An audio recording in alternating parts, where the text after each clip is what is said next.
नमस्कार दोस्तों आइए आज हम 12 ज्योतिर्लिंग में से 12वें नंबर का यानी आखिरी ज्योतिर्लिंग के बारे में कुछ जानते हैं। तो दोस्तों ये ज्योतिर्लिंग भी महाराष्ट्र में ही स्थित है। तो इसके बारे में मैं जो मुझे मालूम है वो मैं आप लोग को बताती हूँ।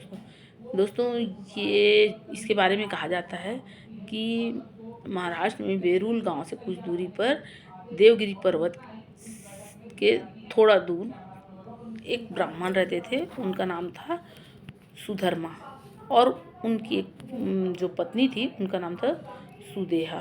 और दोनों बहुत अच्छे से अपना जीवन व्यतीत कर रहे थे। और सुधर्मा जो है वो बहुत बड़े तपोनिष्ठ, बहुत बड़े उपासक, बहुत बड़े भक्त थे। तो बहुत धर्मनिष्ठ थे।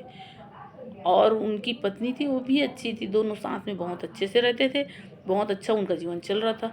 और उनके पास हर सब कुछ था। केवल एक चीज़ की उनके पास कमी थी, वो ये कि उनके कोई संतान नहीं थे।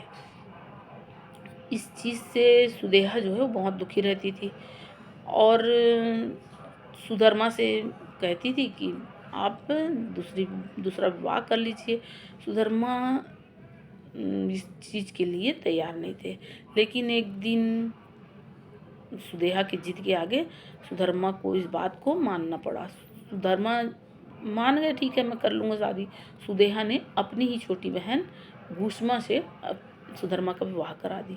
अब सुधर्मा का विवाह घुष्मा से हो गया। घुष्मा शादी हो के आई। घुष्मा भी बहुत बड़ी शिव भक्त थी और बहुत सदाचारी, बहुत भक्तिनिष्ठ स्त्री थी। अब भक्ति में लीन रहती थी। घुष्मा बहुत बड़ी शिव भक्त थी। वो रोज 101 शिवलिंग का, पार्थिव शिवलिंग का बनाती थी और रोज उनका पूजा आराधना सब करती थी। और उस 101 शिवलिंग को रोज विसर्जित करती थी पास के ही तालाब में। ऐसा चलता रहा। कुछ दिनों बाद घुष्मा जो है गर्भवती हुई। फिर उसके पुत्र हुआ।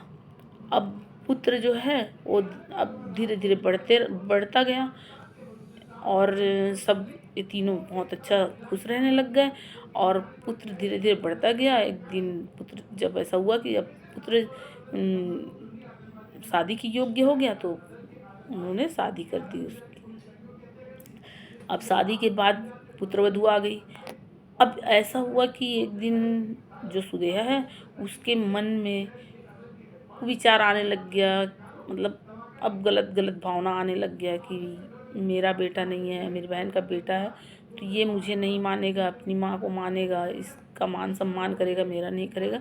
इस टाइप का विचार जो है वो धीरे धीरे बहुत ज़्यादा बढ़ गया। तो एक बार ऐसा हुआ कि सब सो गए और सुदेहा जो है वो घुष्मा के पुत्र को मार डाली और मार के और ले जाके उसी तालाब में डाल दी।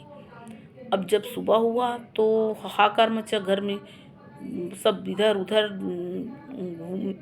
ढूंढने लग गए घुष्मा के पुत्र को। कहीं घुष्मा का पुत्र नहीं मिला। तो अब घुष्मा और जो घुष्मा नहीं सुधर्मा और सुधर्मा की पुत्रवधू दोनों सर पीट के रोने लगे। और सुदेहा को तो पता था कि क्या है कहानी। लेकिन घुष्मा जो है वो जैसे कुछ हुआ ही नहीं है उस टाइप का, वो नित्य नियमानुसार अपने 101 पार्थिव शिवलिंग बना के और ध्यान मग्न हो के और पूजा अर्चना की। और उसके बाद उस पार्थिव शिव को फिर उसी तालाब में ठंडा करने गई। जब ठंडा करने गई तो फिर वहाँ उनका लड़का जो है उस तालाब से निकल के आके उनके सामने खड़ा हो गया। अब खड़ा हो गया, ऐसे खड़ा हो गया जैसे कि कुछ हुआ ही नहीं था। और फिर घुष्मा बहुत खुश हुई और भोलेनाथ भी प्रकट हुए।